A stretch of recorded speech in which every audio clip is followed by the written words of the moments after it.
Morning, everyone. Open the Planning and Strategy Committee meeting for June. Welcome everyone here. We've got no one online. We're all present. Welcome Guy Williams from media. And we started. Apologies. We're all here, so no apologies. Any declarations of conflict of interest based on what's on the agenda? I actually haven't talked to you about this, but one of the public excluded ones, I know the neighbour. Does that count as a? You'll know someone in the district. Right, that's right. Pigs out well, you know. Reasonably well. Okay, that's right.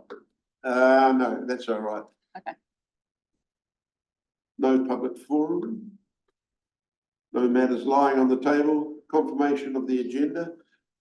Just point out that on first page here, first to 20 minutes. The meeting held on the 26th of June, it should be 23rd of June. So, anyway, happy with the agenda. The agenda be confirmed without alteration, or with alteration of that date, 23rd of June. Gavin moved it, seconded. Matt, all in favour? Right, carried.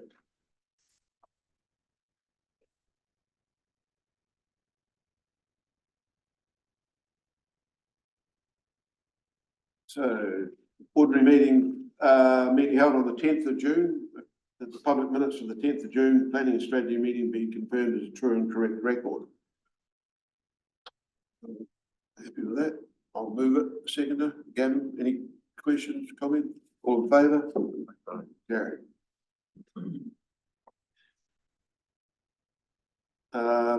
Confirmation of the extraordinary meeting minutes. That the public minutes of the 23rd of June 2025 planning and strategy meeting be confirmed as a true and correct record. I'll move that. A second, Gavin, any comment? All in favour? Okay, thanks. Item 1. Anita, Southern Corridor Structure, Southern Corridor Structure Plan.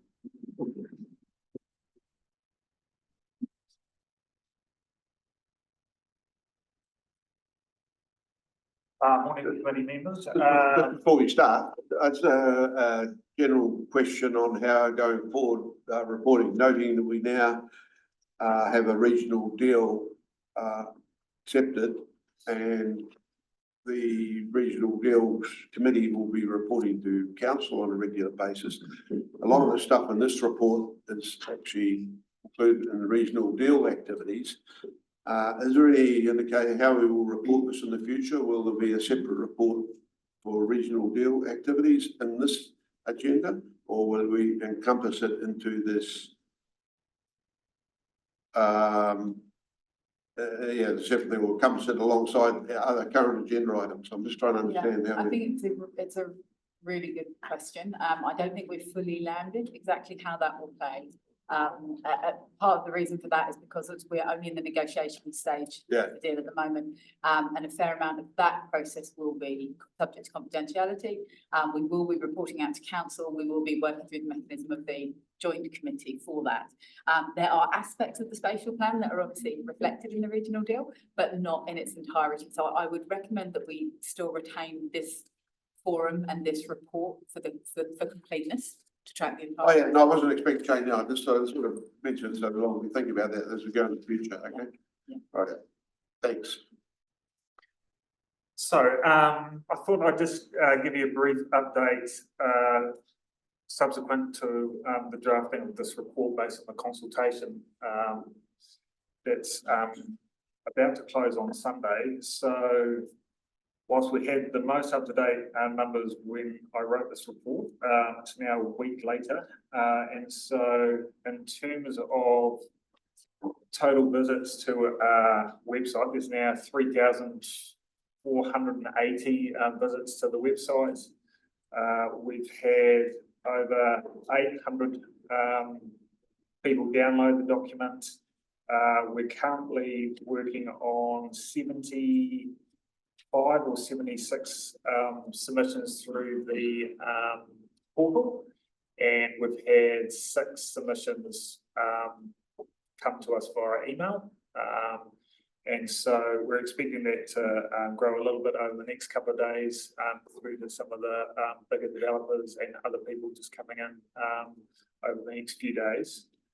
So that's been really positive. We've had really good feedback on the story map itself in terms of the ease of understanding the structure plan and just the clarity around that type of document, which has been really useful. Other than that, happy to take any other questions that you might have on Te Tapawai, and then move on to the monitoring report.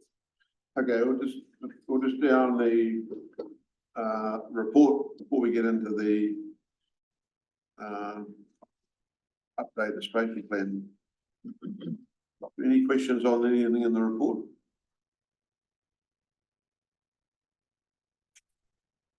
Like we just talked about, this first things in here will be, if as a progress, become part of maybe regional deal activities.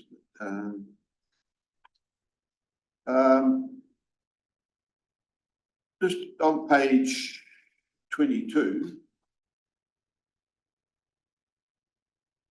and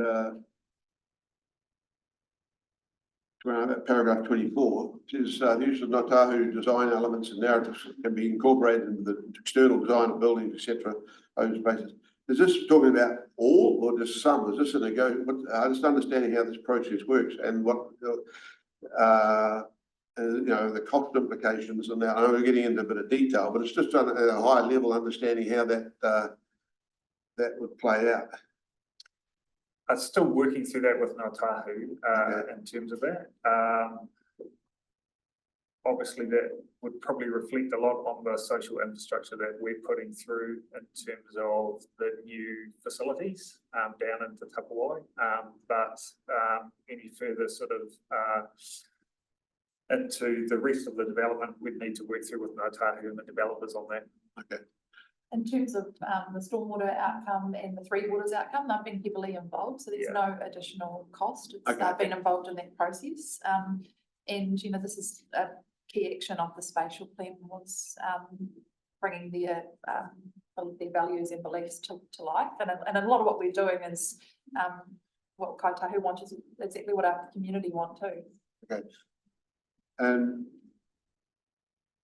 further down on page 23, just based on the feedback and the drop-in sessions and that, is you mentioned there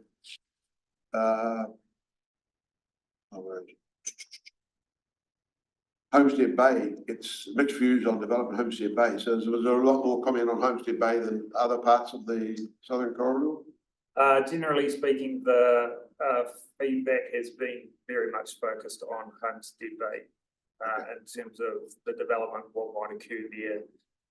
So we're getting quite strong views from, and most of the submissions that we've received have been within the Southern Corridor themselves. So it's very much about what might happen in the south.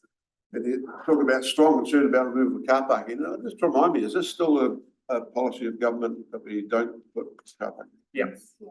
So we had about, I think, 120 people attend the Jacks Point Clubhouse session. So we were even half an hour before it started. So we were solidly talking for 2 to 3 hours. And we had some really robust conversations. And I think by the end of it, there was a really good understanding of how the structure plan had formulated and the background and what's happening and the interaction, with the fast track. So they were really, that was the great sessions that, for the community to hear. And we had a lot of good feedback regarding them too. Sorry, I'll come to you. The last one was, for me, just down at the end on page 24, the spatial plan Gen 2. And I just wanted to remind us all, with the Gen 2, how does how it ties in? We talk about spatial plan Gen 2, and I've raised this before, and then we also talk about future development strategy. We're talking the same thing, aren't we? We are, yeah. yes. Okay. Our generation one, when we were preparing it, was to be our future development strategy. The difference is the spatial plan is all encompassing, so it considers health, energy, the whole picture, and also the impact of economic diversification. So it's looking at the whole story. Unfortunately, at the time, the NPS and at the time was urban development capacity changed. And one of the key requirements that we had to do it in partnership with the Otago Regional Council. So our spatial plan Gen 1, we had invited them to be part of that process, but at that time they weren't able to partake. So that's the only reason our spatial plan Gen 1 isn't a FDS. Okay, Matt, and then Yeah, thank you. Just in relation to transport on page 21 there. And just a question around how often is the model updated? And the frequency of that, and just reading in here, obviously every model that we're running indicates that a second bridge is absolutely needed. Is that going to increase the urgency or the political sway that we have to be able to push the second bridge through? Are we making any headway in this? So to answer your first question, I understand that the model's getting updated next year to reflect changes throughout Queenstown.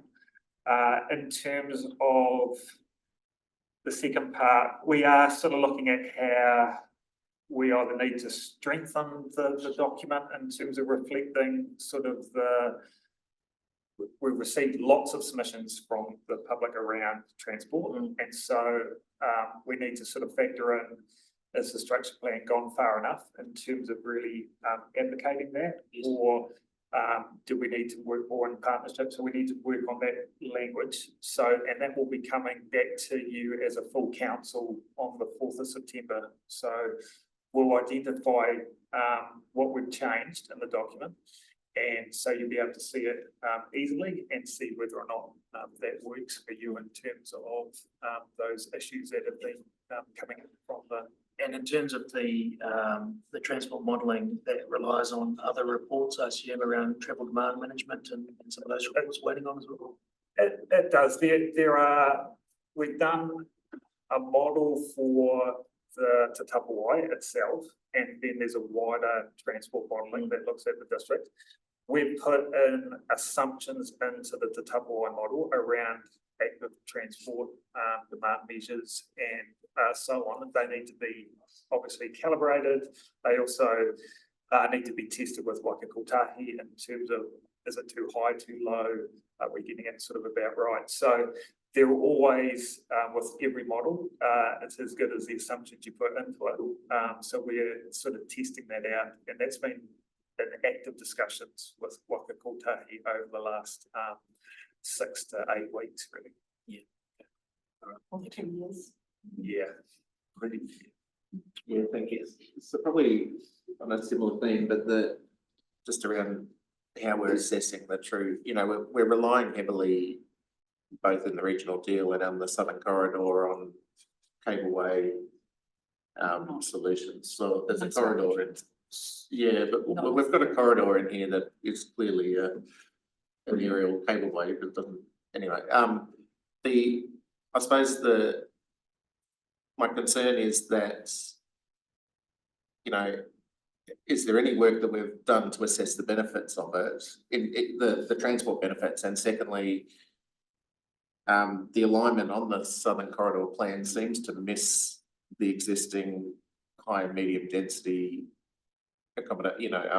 living nodes, and it travels to the eastern side of the highway at one point, in fact, which is well away from the high density nodes. So how does that work?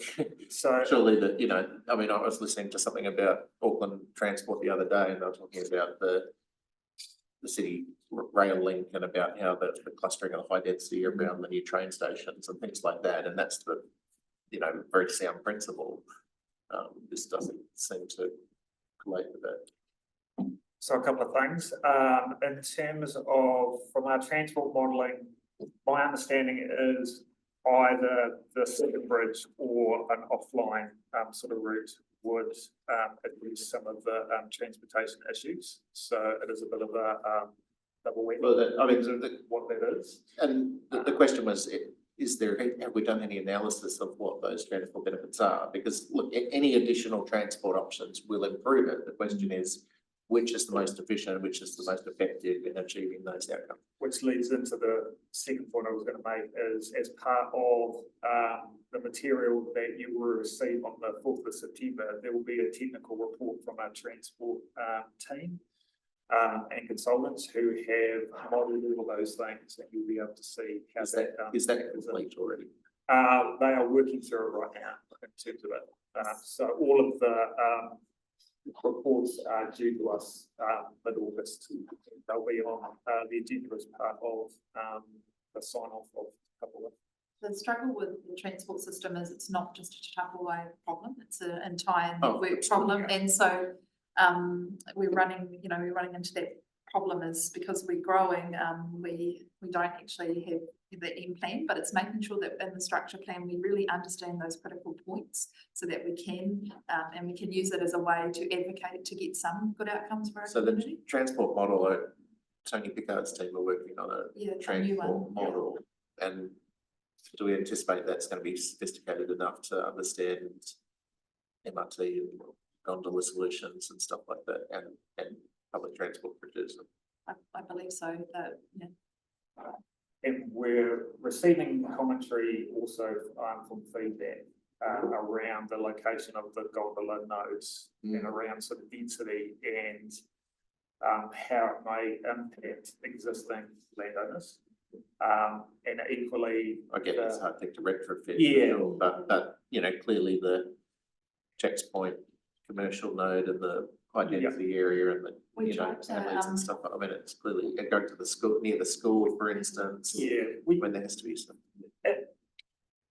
to be fair, it's a very indicative location in terms of where the corridor is put forward based on, it needs to be quite straight lines. The moment you put in an extra corner, it's quite a substantial increase in the requirement for additional funding for that. So but it's not perfect, and there will be a lot of requirement to go on in terms of the corridor to get it completed. So The question is, do you start with joining the dots? Like, do you identify where those nodes are and then join the dots, or Yeah. have we identified a separate corridor? Or that's what I'm going to say. Most of where the nodes are located are generally within the centres and they're close as possible to density. But with probably the town centre trying to get the perfect location between the social infrastructure, the town centre and density is quite challenging. I don't have it in front of me, but I remember it's on the eastern side of the highway at a point when you're And a kilometre away from the That line, checkpoint town centre. So that line is purposely not going over existing Yeah. houses, I so know. that's Yeah. why, yeah, so that's, I mean, if we could start again, I'll leave that. yeah. Yeah, so just on that though, when you say the report for the 4th of September, the team working on it, is that internal or you got an external? so there's lots of external consultant reports that will be as part of that as well. So Gavin, Yeah, again on transport, because it is one of the major issues, I guess, for people living out there and working out there. But you know, it'll be interesting to see how any sort of gondola solution develops. There's a lot of ground to cover, and it relies on a lot of other people doing most of it. But in the meantime, we've got existing tools that obviously we need to try and make more use of in terms of buses. And I know, you know, you said you've had lots of conversations with NZTA, and they have been looking at past that bus prioritisation to the Kawerau Falls Bridge, but it seems to keep getting pushed back or not prioritised. So, you know, I think in terms of trying to encourage more people to use the bus services, they need to be more frequent and more efficient. So that's a real key aspect of it. And the other thing that I was interested in was, you know, you mentioned alternative transport modes in the list of key topics or key themes. Some of those concerns seem to be more related to aerial roadways, but did you get much feedback in terms of active travel? yes, so we've had a lot of feedback on walking and cycling, and I think we are going to need to sort of look at strengthening up certain elements of the structure plan just to identify what was proposed Yeah. And sometimes it may not have come out as clear as we intended, so, we'll work on that in the next 3 weeks to get that sorted out. Because a key part of that is obviously the ongoing discussions about the A7 cycle road. And I know that Trails Trust are really pushing to get what was originally the NZTA part done, or to get it so they can commit to doing it. So, and then it obviously relies on a few developer sections in between there and the existing developments. And I think as we were developing it up, all of that was going on at the same time, and so what we can say in the structure plan may not have been as much as we could have done, if it had been a couple of weeks later. So I think we can strengthen that wording up to actually show exactly that there's going to be quite a good corridor walking and talking through this. Certainly, you know, when those predictions that we've seen that say it'll take an hour to get from Jack's Point to Queenstown, say, if you're coming by car, and you can ride it in that length of time if there's a good cycle path. And you know, people's main concern about cycling or walking is sometimes the weather, but you know, 99% of the time the weather's actually okay. So it's that'll be a bit of a hardy issue. when I say okay, I mean not raining.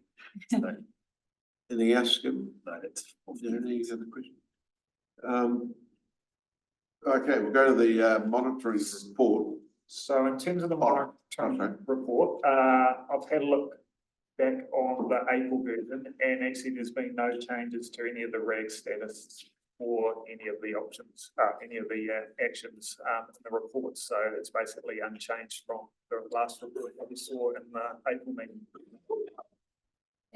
And we have taken on board Councillor Smith's notes from the last meeting, and we've talked through what additional reporting we'll be doing. So we'll be trying to bring that to the next time we report back to this committee. That's acknowledged and appreciated. I did have a conversation about that, but that understanding the risks and the opportunities and the barriers that, you know, are causing those RAG statuses or further inform those is the bit that we're keen to see. Yeah. Just a quick question, technical one on page 30. Under the priority initiative, and on page, page 29, you've got number 4, investigate the use of alternate funding and financing tools to accelerate infrastructure delivery. Then on the next page, you've got the same 4 again, it's repeated. Is that the correct priority initiative for all those milestones and those activities? There's some of them it is, but maybe it is, maybe it is. Okay, Yeah, I'll back off. I thought it was. Yeah, we can have a look at that because they were the ones that were covered by the Three Waters Better Off Fund. So they're the different projects. So we just put them in there. But we could actually report on them separately underneath if that. No, just some of there, like the launch of new community-led arts initiatives. I was wondering how that ties in with No, I think it's accelerate really- infrastructure delivery. It doesn't feel too terribly logical anymore, yeah. Okay, Yeah. right, just I'm just looking at the page 32, the arterials and the page 32. yeah, effectively the arterials project. So I noticed all those dates have either passed or the projects are at least nominally complete. I just wonder, well, are they complete and can we draw a line under them and or sort of highlight that they are complete? It'd be good for some of those things to fall off. Yes, yeah.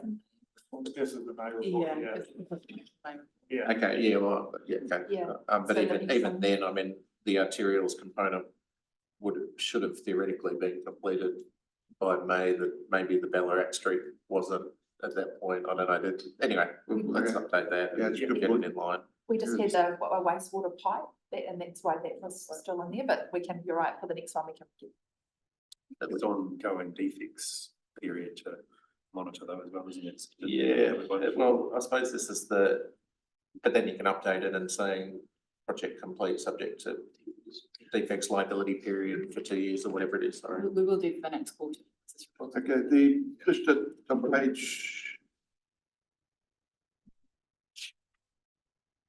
33, just to, can you remind me what where we're at, what's the Arthur's Point crossing? Is that, that's The the, bridge. the bridge? Yeah, the bridge. Oh, Yeah. okay. Thanks. Any other questions on any of your pages so far? So RAG status on the bridge. Huh? I was just gonna say, what's the status on the bridge? trying to work out what you can spend $20,000 on. No, I'm just gonna, yeah, you know, looking for a bright red flashing light on that one.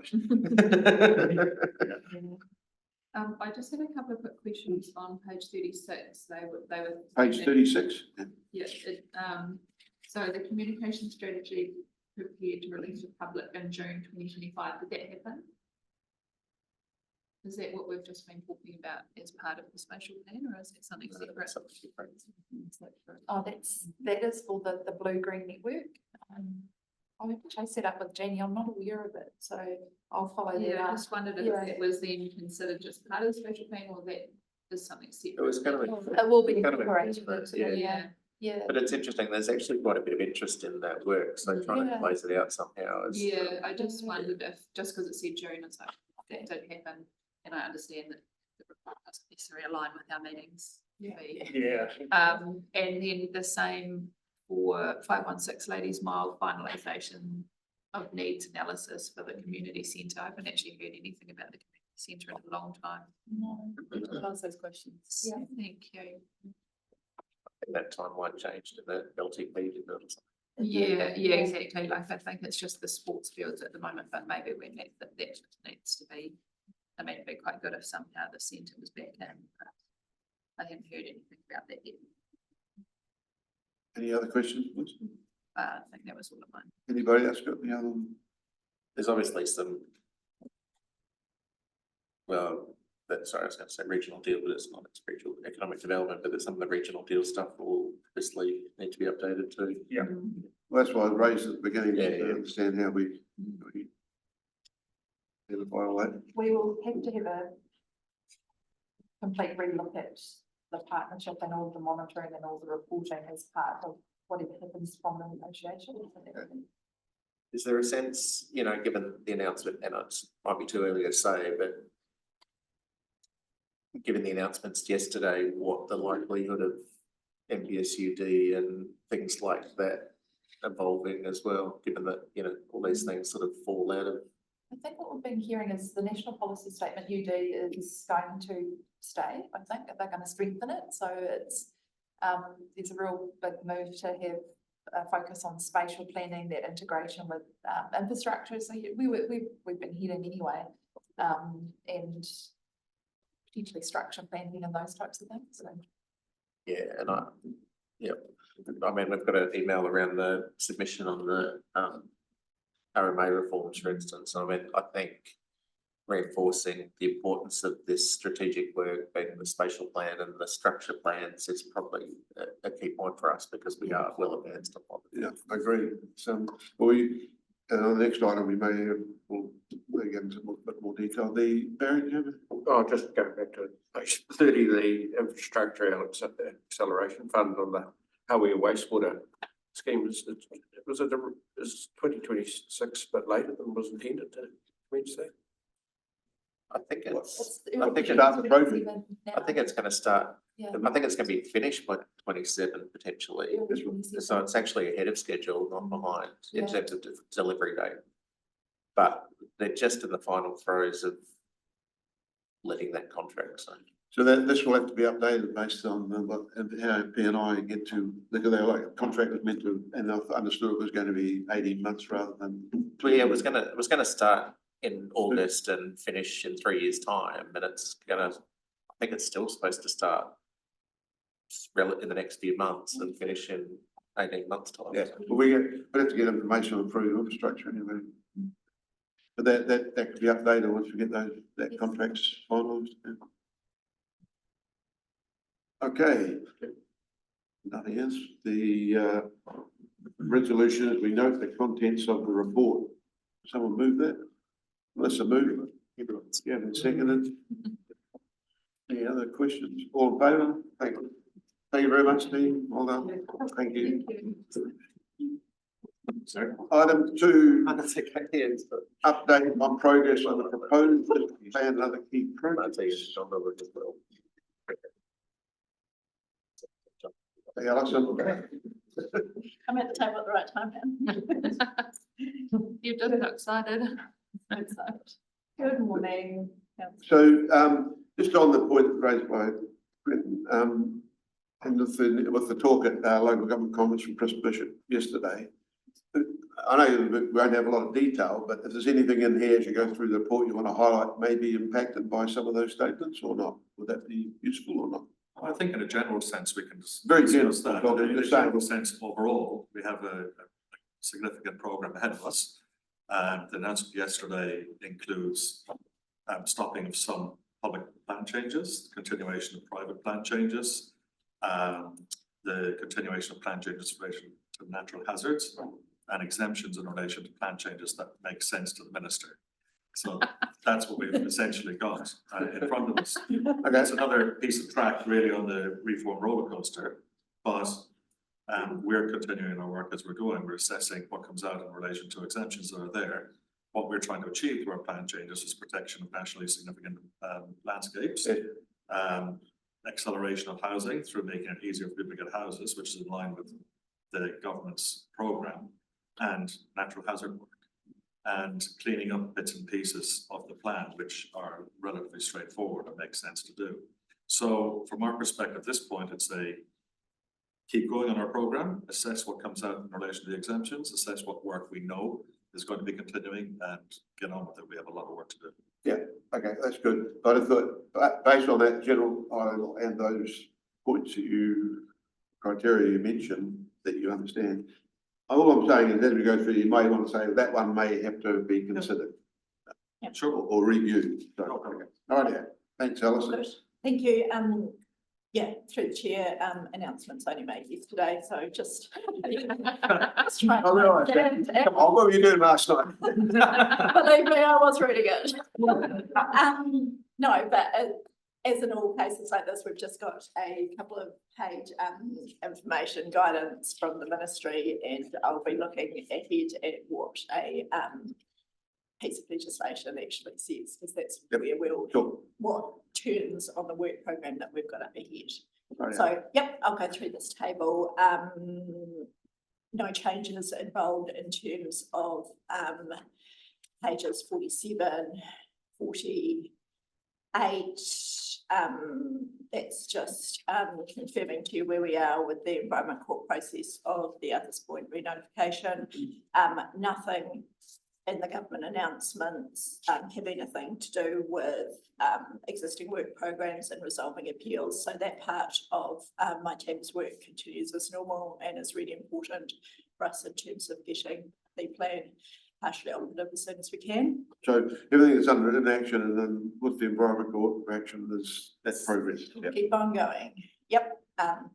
Including Sticky Forest, which is on page 49. We only got a couple of submissions with respect to that section 293, which is a little bit surprising, but it's Three. good. Yeah. What, can you tell us? I indication of actually content? can, they are on the website. I can't tell you off the top of my Okay, head right. what they say, but they're public submissions and they are on the 293 website. So we're just working through what we need to prepare the summaries for the Environment Court in that respect. I'd just note that, and we discussed it previously, but the 293 stuff was quite hard to find on the website. So it was very hard to point people to it. So I know, you know, there was reasons where it was, where it was, but it wasn't super easy. We did do a check that if you did a Google search on 293 Sticky Forest, it was the first item that came up. But yes, That's where I find things. going through Yeah, research. our Once again, website. most people won't know Yeah. what 293 to search for 293 either. Yeah. So, I know. and in fact, Yeah, Sticky Forest yeah. was, well, isn't even the. Okay. Yeah. We will take it. But that's what It's people look not, for, but anyway. we included it on the Yeah. public notice and on the webpage so that hopefully people would be able to find it. But I do take that on board. Our district plan part of the website contains a lot of information, and we'll continually do our best to make it easier to find things. Okay. Landscape schedules mediation ongoing. Urban intensification ongoing. We commenced that hearing. The first week of the hearing will be in Arrowtown in a couple of weeks' time. Yeah, that is not changed from the government direction that came out yesterday. We are already very much in that appeal, in that process towards that hearing, so yeah, no change. And it's a requirement under the NPSUD, which is one of the exceptions within the information that we've been provided at this stage. Landscape schedules, Upper Clutha landscapes, we'll be looking carefully at that one in light of council's direction, so I don't have anything more to report on that at this stage. Special zones review, we had a workshop with the councillors on the 1st of July. I really appreciate those that attended and provided feedback on that. This is one of the ones that we'll be assessing in terms of timing.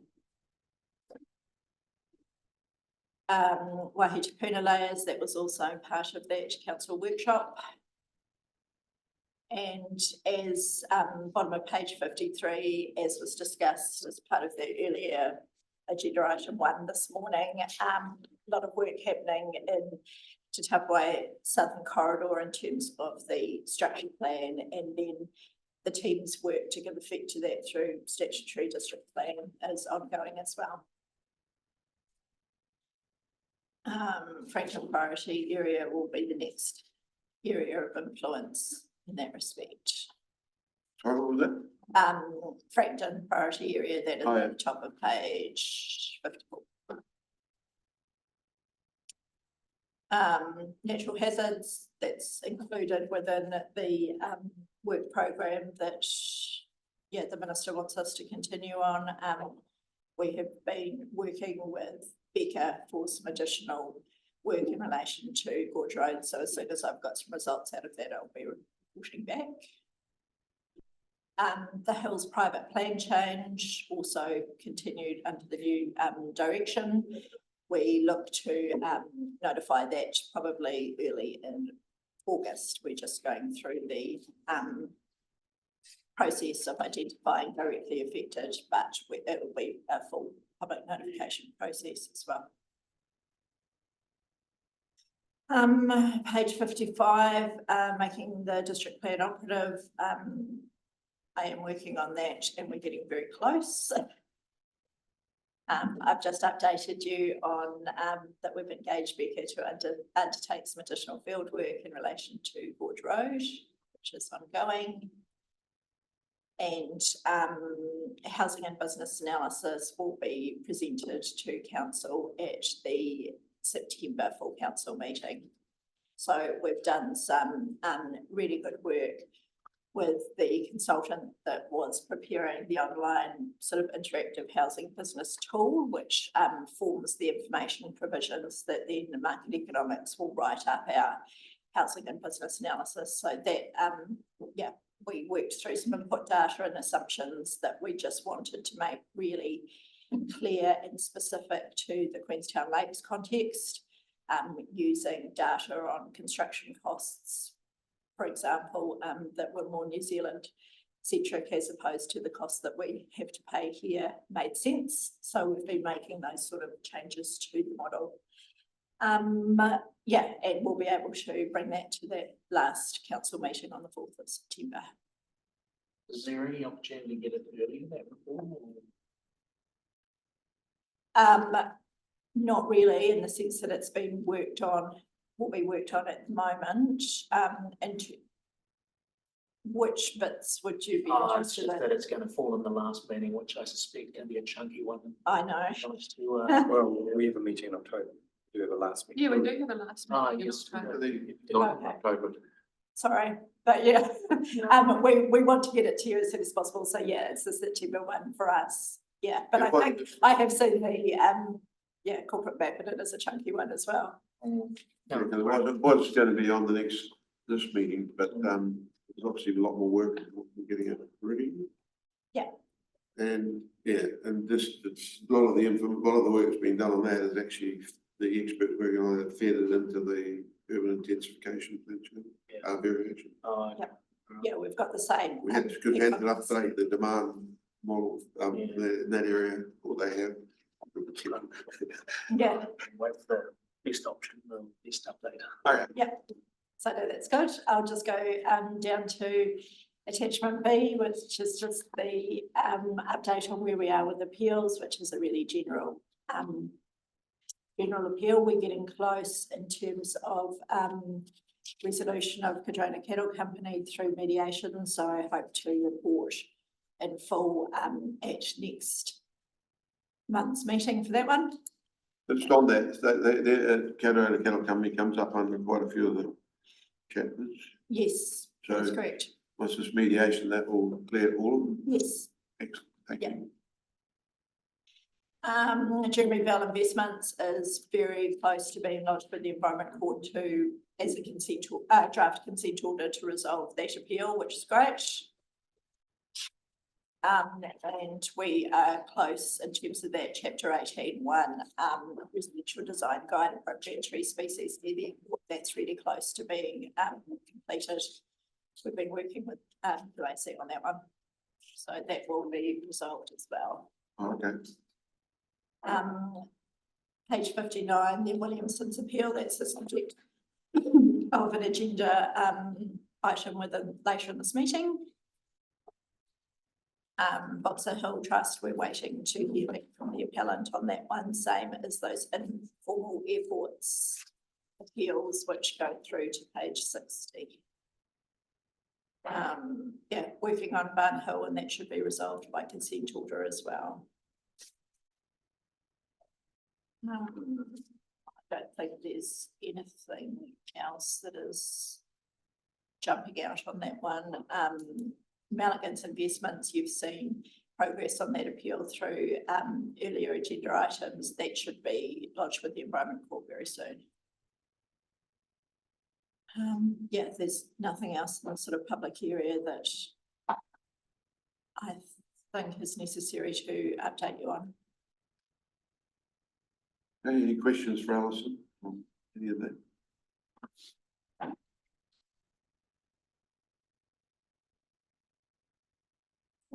Thank you. Okay, well, the resolution is that we note the contents of this report and note the updates on timing and progress on projects undertaken by the planning policy team. Mover. Matt, second by Gavin, in favour.